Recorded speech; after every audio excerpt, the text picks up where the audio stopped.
moi je m'appelle Elliot Martin, donc je suis doctorant ici en sciences de l'information et de la communication à l'INSEAD du CNAM. Et moi aujourd'hui, je vais vous présenter un petit peu les avancées de mon travail de recherche. Donc pour vous situer, je suis encore en première année de thèse, je suis en train de finaliser cette première année. Et là, j'entre vraiment en septembre dans la phase vraiment de terrain. Donc je vais pouvoir présenter ma méthodologie. Alors moi, je m'intéresse à la place et au rôle qu'occupent les émotions dans différents projets de d'EAC, en l'occurrence 3 pour cette année. Et je m'intéresse plus précisément aux apprentissages ou au développement socio-émotionnel, plus précisément l'empathie, et à l'appropriation émotionnelle des projets par les enfants. Donc il y a 2 dimensions. Donc j'ai commencé mon terrain donc ce mois-ci. J'étudie 3 projets dans des classes qui sont des classes de CM1 ou des classes de CM1, CM2 si c'est des classes doubles. Ces écoles se situent en Ille-et-Vilaine et en Côte-d'Armor. Et dans ces projets, il y a un dispositif, donc cette année, ça pourra changer l'année prochaine, mais pour l'instant, il y a un dispositif orchestre à l'école, un projet théâtre et un projet danse. Donc le projet orchestre à l'école, il restera sur les 2 années de terrain. Alors que le projet théâtre et le projet danse, eux, ne durent que sur une partie de l'année, sur cette année scolaire. Ce sont des projets qui ont donc des temporalités différentes, et donc ce que j'évoquais, d'autres projets pourront venir compléter l'enquête. Alors, pour commencer, pourquoi s'intéresser aux émotions dans l'EAC et à l'école primaire ? Parce que, et ça ne vous aura pas échappé, le champ lexical des affects, de la sensibilité, il est omniprésent dans les discours institutionnels sur l'éducation artistique et culturelle.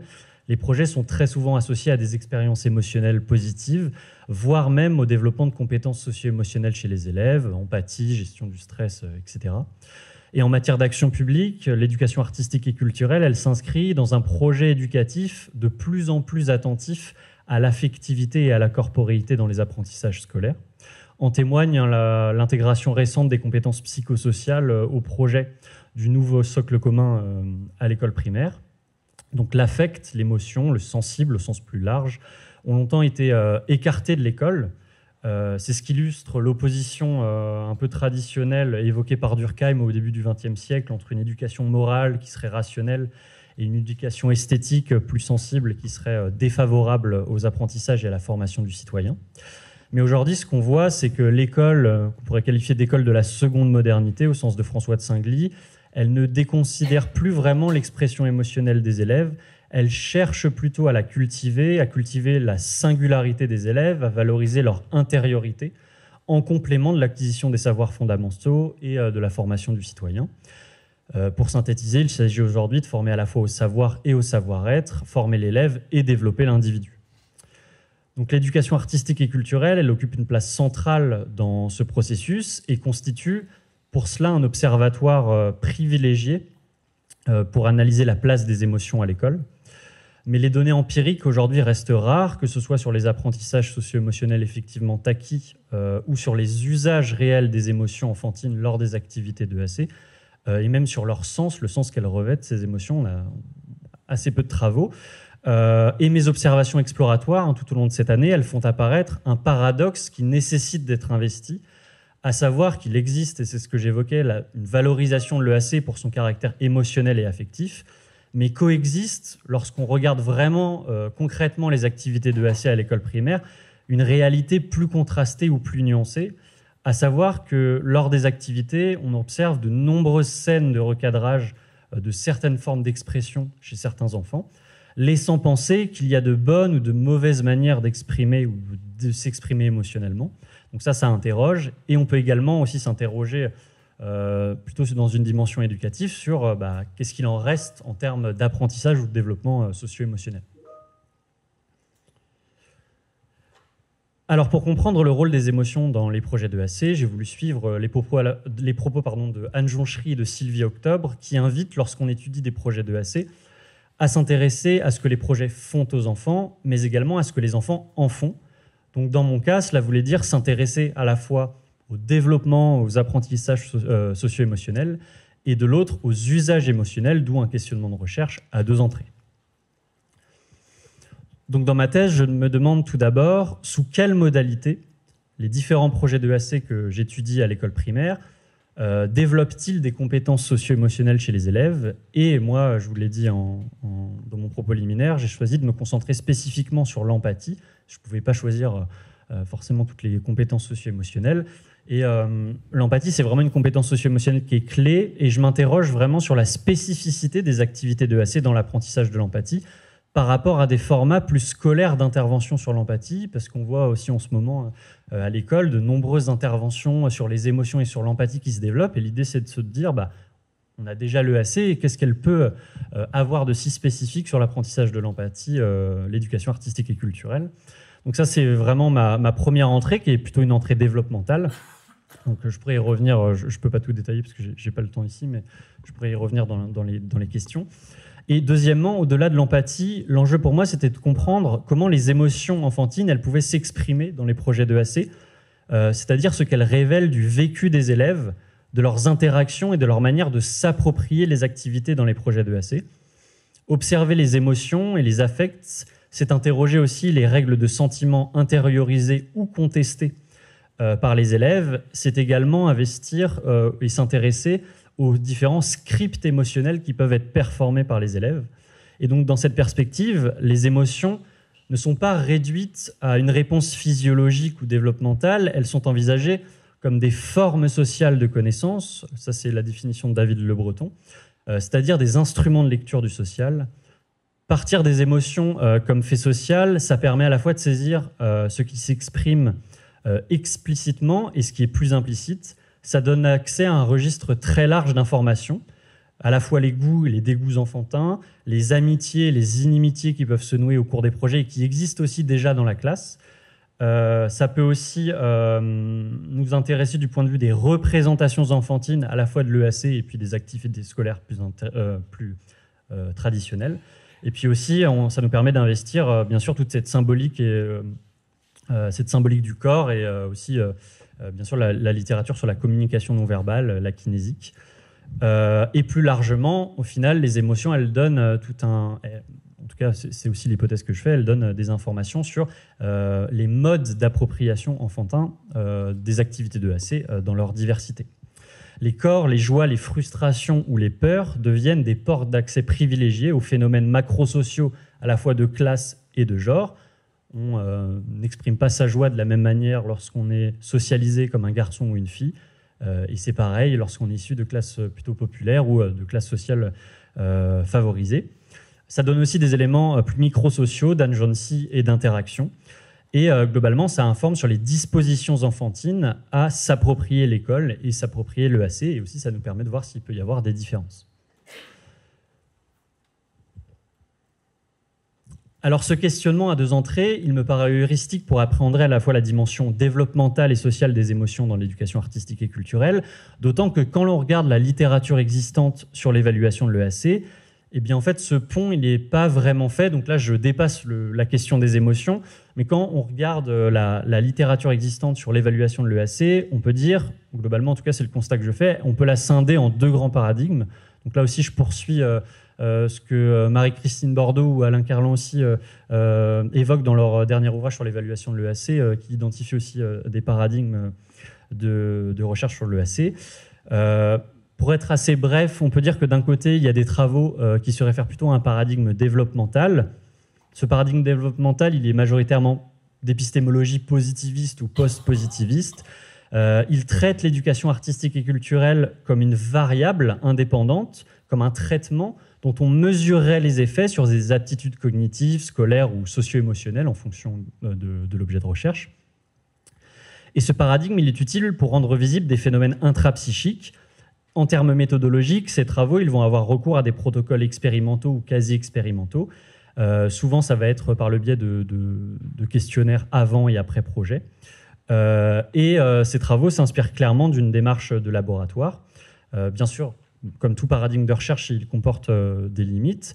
La plupart de ces travaux ont tendance à marginaliser la dimension collective, interactionnelle et processuelle des projets.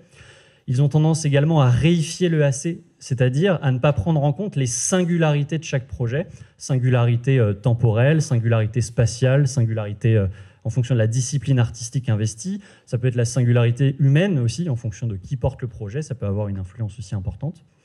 Et enfin, ces projets ont tendance à mettre en place des protocoles expérimentaux qui sont difficilement applicables au cadre scolaire. Moi, je l'évoquerai un petit peu à la fin de ma présentation. Donc moi, je mène justement des questionnaires donc, sur l'empathie à l'école, et donc j'essaye de créer un protocole quasi expérimental. Mais force est de constater que c'est très difficile. On a la main sur en fait très peu de choses. Pour contrôler nos classes, finalement, c'est vraiment compliqué. Donc on pourra y revenir dans les échanges, mais j'aurais tendance à dire que finalement, on ne contrôle pas vraiment grand-chose. Mais c'est pas pour autant que je trouve que cette méthodologie n'est pas utilisée, et j'expliquerai aussi pourquoi. Deuxièmement, et je vais aller peut-être un peu plus vite, sinon j'aurai pas le temps de finir, un paradigme compréhensif critique. Donc là, il y aurait deux types de travaux, mais je ne vais pas rentrer dans le détail, mais ces travaux sont plutôt centrés sur des épistémologies constructivistes ou interprétativistes, souvent ancrées en sciences de l'éducation, en sociologie des arts et de la culture. Ces travaux ont plus tendance à appréhender les projets de EAC comme des cas, donc c'est ce qu'évoquait mon collègue aussi, Julien. Ce serait plutôt ce type de méthodologie, cette pensée par cas, donc qui développe des méthodes qualitatives, observation, entretien, et ça permet de décrypter de manière assez fine les interactions qui se structurent et qui évoluent au cours des projets, et bien sûr les logiques, par exemple, d'inégalité sociale qui peuvent s'insérer dans les projets. Ces approches, bien qu'elles ont le mérite d'ouvrir la boîte noire de l'EAC, elles sont rarement reconnues comme de vraies évaluations par les institutions parce qu'elles ne raisonnent pas en termes d'impact ou d'effet. C'est un raisonnement qui est davantage qui part vraiment de la singularité et du processus et qui s'oppose au régime de la reproductibilité tel que le conçoit l'épistémologie poppérienne. La critique principale qu'on pourrait faire à ce paradigme et à ces travaux, c'est qu'ils peuvent tomber parfois dans un réductionnisme éducatif, on pourrait dire plutôt même un réductionnisme développemental, c'est-à-dire qu'on s'intéresse peu aux données intrapsychiques. Pour synthétiser, on pourrait dire que ces travaux ont tendance à davantage regarder l'EAC comme une scène sociale, davantage que comme une scène éducative. C'est en tout cas la critique qu'on peut faire sur ce paradigme. Donc, pour mon cas, j'ai décidé donc je vous évoquais les deux questionnements au début de ma présentation.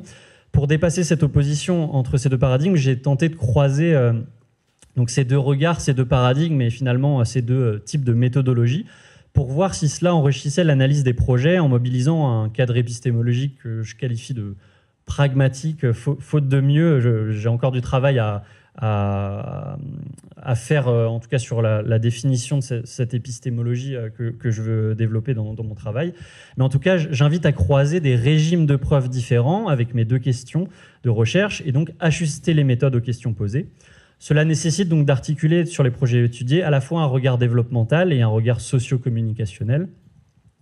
Il s'agit donc d'articuler deux questions, les deux questions que j'évoquais un peu plus tôt. Voilà, celle-ci et celle-ci. Voilà.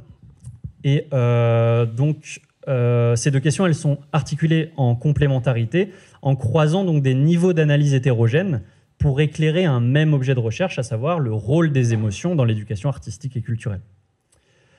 Pour finir, je vais vous parler un petit peu de méthodologie, pour être un peu plus concret. Donc moi, ce que je développe, j'ai commencé vraiment à partir de ce mois-ci, c'est que je déploie une méthodologie développementale d'un côté, c'est-à-dire que j'administre des questionnaires d'empathie, surtout un qui s'appelle la Basic Empathy Scale, qui est un questionnaire de mesure psychométrique qui est éprouvé dans la littérature en psychologie du développement et qui permet de mesurer 3 sous-composantes de l'empathie chez les élèves. Et donc ça, je le fais au début de l'année scolaire, ou au début des projets, si les projets ne commencent pas en début d'année scolaire. Et ensuite, donc ça sera un avant-après et à la fin de l'année scolaire. Pour voir du coup s'il y a une petite minute, je termine très rapidement. Donc, je pourrais y revenir en tout cas sur cette méthodologie développementale, mais en plus des questionnaires, j'utilise l'observation pour un peu compléter ces mesures par questionnaire. Et de l'autre côté, pour répondre à mon deuxième questionnement, je déploie une méthodologie plus socio-communicationnelle. Donc là, c'est plutôt une méthodologie ethnographique où là, je vais dans les classes à projet EAC, les 3 que j'étudie, Je vais à la fois prendre en compte les émotions affichées, donc c'est de l'observation. Je suis au fond de la classe à la fois quand il y a ESC et quand il n'y a pas ESC. Je regarde les traces, les comportements. Je note bien sûr tout sur mon carnet. Je pourrais y revenir parce que j'ai pas beaucoup de temps là. Et également, petit à petit, je vais aller sur les émotions récitées, c'est-à-dire que je vais aller de plus en plus vers de l'entretien, informel ou formel, qui va permettre de compléter ces observations. Une fois que en fait, la confiance est un peu plus importante avec les élèves, puisque c'est aussi une relation qui se noue entre le chercheur, l'enseignant et l'enseignante, et bien sûr les enfants présents dans la classe et les artistes qui mènent les projets EAC. Donc je ne vais pas avoir le temps d'évoquer ce résultat de recherche, parce que plutôt que de conclure, je voulais vous présenter un micro-résultat d'enquête lié au dispositif orchestre à l'école, mais je pourrais y revenir un peu plus tard. Voilà.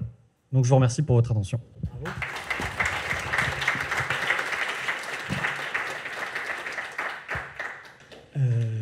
Oui, j'ai quand même une question avant, parce que les émotions, ça me parle un peu. De quelle émotion parlez-vous?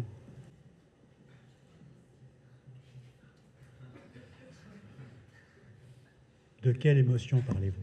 Alors, donc en fait, dans la littérature en sociologie, en anthropologie de la communication, donc ça c'est plutôt sur le deuxième volet, parce que sur l'empathie, ça va vraiment être spécifique. Mais sur la question en fait des émotions, j'ai choisi volontairement de ne pas me concentrer sur une émotion en particulier. Non, je ne parle pas de ça. Okay. C'est-à-dire qu'il y a des travaux sur les émotions. Oui. Et de quel type d'émotions parlez-vous? Est-ce que vous pouvez parler des émotions primaires, ce qui semble être le fondement de votre discours? Est-ce que vous parlez des émotions vicariantes ou secondaires? Ou est-ce que vous parlez des émotions d'arrière-plan? Et dans ces cas-là, on n'est pas sur le même registre. On ne peut pas analyser les résultats sur les émotions de la même façon. Et en fait, votre question elle me permet d'évoquer en fait j'aurais dû le mettre du coup dans la présentation et j'ai pas eu le temps, mais en fait, ce qui est intéressant et du coup, il faudrait que je détaille sur cette question, mais en fait, la manière d'appréhender les émotions va justement en fait dépendre de mon questionnement développemental ou socio-communicationnel, puisqu'on ne va pas appréhender les émotions de la même manière. Dans la littérature, donc, je me réfère justement à Christine Détré et Kevin Dieter dans leur dernier ouvrage, qui évoquent justement qu'il y a plusieurs paradigmes à l'étude des émotions. Un paradigme qui est qualifié de positiviste, donc ça pourrait rentrer, on pourrait en fait articuler cette question des travaux sur l'EAC à la question des émotions, où justement on va considérer les émotions primaires, qui sont des réponses physiologiques, qui est plutôt une définition plutôt psychologique, et une appréhension beaucoup plus constructiviste, où on va considérer que les émotions, il y en a, dans les travaux constructivistes, ils ne vont pas considérer qu'il y a des émotions primaires ou secondaires, ils vont considérer que les émotions sont finalement une dimension de la communication qui est... j'aurais dû préparer ce diapo-là. Oui. Non, mais vous avez raison de le poser, c'est qu'en fait, parce que en fait, la manière d'appréhender les émotions n'est pas la même en fonction justement des deux types de questionnement. Oui. Ça, j'entends bien, mais on ne peut pas tordre le cou à un concept, si vous voulez. Et là, je pense qu'il faut quand même que... Parce que on a bien entendu la présentation, et notamment le slide avant, l'opposition entre les deux. Oui. Je ne suis pas sûr que l'opposition soit pertinente, déjà d'une. Si, au départ, on n'a pas on ne définit pas clairement sur quel type d'émotion on va travailler. Émotion, sentiment, ce n'est pas tout à fait la même chose. Bon, juste pour vous répondre, justement, la question des émotions, sentiments, par exemple, Harley Hochschild ne les sépare pas. Elle ne considère pas dans la littérature, bon, on pourra en discuter, mais dans cette littérature-là, il n'y a pas de séparation stricte entre une définition de l'émotion et une définition du sentiment. C'est pas une question de définition, c'est une question de niveau. C'est tout. Voilà, l'émotion étant physiologique, après elle devient culturelle, c'est ce que vous dites, mais cette culture, elle se construit. Enfin, bon, on y reviendra. Oui. Oui, merci pour votre présentation. Je pense que ma question n'est pas complètement déconnectée de la question précédente. Moi, je suis là. Pardon.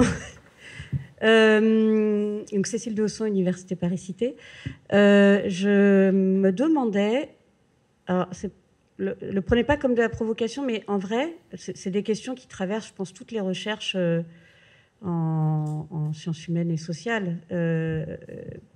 Pourquoi vous avez besoin d'une méthodo quanti?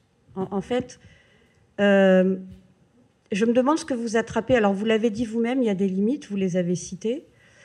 En fait, si je vais plus loin, parce qu'on se casse tous les dents là-dessus, il y a des injonctions de l'evidence-based research en éducation, en plein de choses, pour qu'on se cale sur nos collègues expérimentateurs. Moi, étant à cheval en didactique et en physique, je vois bien les pressions qu'on peut avoir du côté des sciences expérimentales d'un point de vue méthodo. Mais votre objet, l'objet que vous cherchez à attraper, il est défini par des attributs, j'imagine. Donc ça renvoie à la question de Pascal précédemment, que vous essayez d'implémenter dans un questionnaire qui va, j'imagine, vous permettre d'attraper des variations sur ces attributs. J'imagine. Vous injectez, vous perturbez un système. Si je prends les métaphores sciences expérimentales, vous perturbez un système, vous avez un état initial, un état final. Entre les deux, il se passe des choses. Vous mettez des détecteurs, vous récupérez le signal, si vous avez les bons capteurs. Et du coup, je me demandais quels étaient vos capteurs et quel était le signal. Donc ça, je parle... Voilà, il se trouve que ça, c'est la première chose. Ce qui renvoie du coup à comment vous cernez l'épistémologie de votre objet et ses attributs. Et quand bien même, je me demandais quel serait votre groupe témoin. C'est-à-dire, quelle propriété aurait votre groupe témoin qui ferait que, par perturbation de votre groupe test, vous seriez sûr que les seuls signaux que vous pouvez capter sont les signaux que vous n'avez pas perturbés dans le groupe témoin. En fait, je vois bien, mais la vraie question que je me pose, c'est pourquoi vous en avez besoin, en fait? Parce que qu'est-ce que vous apporterait ce résultat? Ou peut-être au mieux, vous pourrez dire il se passe beaucoup de choses quand les élèves sont en situation de dispositif EAC. Qui ne se passe pas autrement, mais autrement c'est quoi, voilà. Et qu'est-ce que vous attraperiez de plus que de la recherche in situ, bien outillée, voilà. C'est vraiment une question de fond que je vous adresse, mais que je pense on a tous... voilà, ce serait tellement satisfaisant de pouvoir avoir des signaux qu'on capte avec les capteurs qu'il faut. Mais voilà, je me demande dans ce cas-là... Mais je rejoins tout à fait vos remarques. Et pour être tout à fait honnête, alors peut-être juste pour préciser, les mesures psychométriques sont uniquement centrées sur l'empathie. Là, je pourrais, il y a des sous-composantes qui sont bien définies, etc. Je ne m'intéresse pas à d'autres choses que l'empathie sur ces questionnaires, ce qui est la différence de mon ethnographie, où là, je vais vraiment être sur de l'observation, des vécus, des ressentis, etc. Donc, c'est vraiment centré sur cette question. Mais j'entends bien vos remarques, et pour tout vous dire, je les rejoins. En fait, l'idée de ce protocole, c'était surtout de pouvoir tester si... ces mesures psychométriques, une fois que j'allais avoir, donc là j'ai commencé à les administrer, une fois que j'allais avoir mon retour d'ethnographie, j'allais pouvoir en faire quelque chose. Donc aujourd'hui je suis au début en fait de mon terrain, et de voir comment ça pouvait se croiser, mais pour être tout à fait honnête, là on a l'impression qu'il y a un principe d'équivalence, mais c'est la deuxième entrée qui est le cœur de ma recherche, qui est vraiment le centre. Et aujourd'hui, on parlait même d'appréhension, d'épistémologie de l'émotion. Manque davantage dans des conceptions plutôt constructivistes sur les émotions. Je mobilise les concepts de travail émotionnel, de règles de sentiment, plutôt la question de l'interactionnisme, etc. Donc je suis vraiment davantage sur un travail, on pourrait dire, sociologique. C'est qu'en fait, l'idée initiale, c'était de pouvoir se demander si ce protocole pouvait venir enrichir le qualitatif. C'est d'abord, en fait, initialement ça. Et pour l'instant, je vous avoue que je n'ai pas la réponse. Et j'espère en tout cas pas que ma thèse ne finira pas par juste des résultats de questionnaires avant-après. Ça n'aurait pas d'intérêt spécifique. C'est vraiment l'idée, c'est de penser le croisement des deux sans faire un principe d'équivalence. Donc peut-être que sur ma présentation, ça n'a pas. Voilà. Je ne sais pas si je réponds à toutes vos questions, mais voilà. Oui, souvent, oui. C'est pas le meilleur moyen. Une question ? Oui, Emeline Roy, ex-Marseille Université. Alors ma question, elle prolonge un tout petit peu. Enfin, j'ai l'impression qu'on tourne un petit peu autour de quelque chose qui mérite d'être cité. Donc votre enquête, elle s'intéresse au vécu émotionnel et relationnel d'enfants de CM1, CM2, ce que j'ai compris, ce qui implique d'entrer dans une sphère sensible et parfois intime. Et quelles précautions éthiques vous avez prises vis-à-vis de ça pour garantir que les observations et les analyses vont respecter la parole, la vulnérabilité et l'anonymat des enfants. Et comment, c'est une double question, et comment conciliez-vous l'exigence scientifique d'interprétation avec le devoir de protection qui vous incombe en tant que chercheur ? Merci.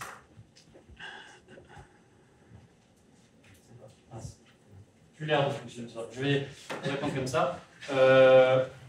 Alors sur l'anonymat, oui, effectivement la protection des données. Alors moi je fonctionne sur donc moi j'ai eu des rendez-vous avec la déléguée de la protection des données du CNAM, institution peut-être je dépends. Et donc je suis soumis au règlement bien sûr RGPD et de protection des mineurs, puisqu'on est sur bien sûr des élèves de CM1, CM2. Et donc c'est systématiquement des formulaires de consentement qui sont donnés. Donc en fait, les formulaires de consentement me sont transmis par le CNAM avec tout un tas de verbatim, etc., qui correspondent à la législation. Et ensuite, c'est à moi de transformer sur le formulaire pour que ça corresponde à la réalité du projet. Ensuite, c'est systématiquement envoyé aux familles, signé par au moins un des deux responsables légaux. Et ensuite, et là c'est plutôt une question de déontologie, j'en ai pas l'obligation, on va dire, une fois que j'ai l'accord, on va dire, du responsable légal, j'ai la signature, je peux enquêter sur ces dimensions en ayant bien précisé. Mais je suis aussi attentif à l'accord des élèves eux-mêmes. Donc je ne vais pas aller voir les enfants en leur demandant est-ce que vous êtes d'accord tout de suite, etc. Mais une fois que je suis présent en classe, s'il y a des choses justement où je sens que ça ne va pas être OK, par exemple d'être présent dans une certaine situation, etc., je demande toujours est-ce que ma présence te dérange, etc. Et je rappelle aussi toujours mon travail. C'est-à-dire qu'ils savent que je suis là pour collecter d'une certaine manière quand même de la donnée qui les concerne. Et donc j'essaie d'avoir le plus de transparence possible avec eux. Donc ça c'est moins sur l'aspect légal. Je ne sais pas si ça répond à ça. Il y a une question, c'est une réponse, hein. Il y a une question d'une collègue que je cite, Marcel Mort, qui est en Suisse à HEP, et qui nous dit, alors justement, là, il faut que j'aille voir comment je vais remonter ça. Hop. Voilà. Donc ces questions-là qu'évoquait Madame Roy, me parlent beaucoup en ce qui concerne notre interprétation des données. Et comment évitez-vous de décider à la place des participants quoi mettre en avant? La question est comment décidez-vous, dans les résultats que vous allez collecter, à la place des participants, de ce qu'il faut mettre ou pas en avant dans la réponse du participant. Dans ce qu'ils vont me donner comme information. Oui. Alors pour l'instant, je suis d'abord sur de l'observation, pour l'instant stricto sensu, c'est-à-dire que je vais moins être sur de l'entretien ou du collectage de récits. Donc c'est une question qui va se poser un peu plus tard. En fait, sur les émotions, j'ai l'impression qu'on évoquait l'idée de photographie, l'idée de figer. Parfois, on pourrait penser que justement l'émotion, on va voir une trace émotionnelle, un rire par exemple, qui va être affiché. Donc ce serait une émotion ensuite traduite par une émotion affichée. Et l'idée, c'est qu'en fait, moi, je note toutes ces choses Et ensuite, je ne décide pas de le mettre en avant ou non. C'est ensuite, je vais croiser avec eux ce qu'ils vont me dire de leur manière de concevoir la vie en classe, de concevoir les projets. Et ensuite, je croise ce que j'observe et ce qu'ils me disent pour voir quels éléments peuvent être les plus intéressants à mettre en avant ou pas à mettre en avant. Et donc, je saisis toujours, on va dire, la trace émotionnelle dans l'interaction globale également. Donc ça, c'est aussi un autre élément de réponse. Dans le cours global de l'interaction. C'est-à-dire que si je saisis un rire, mais je ne comprends pas comment il a été enclenché, à qui il est destiné, etc. Souvent, ça, c'est des données que je vais noter, mais que je ne vais pas garder. Voilà. D'accord. Et elle met à méditer. Bon, merci à vous.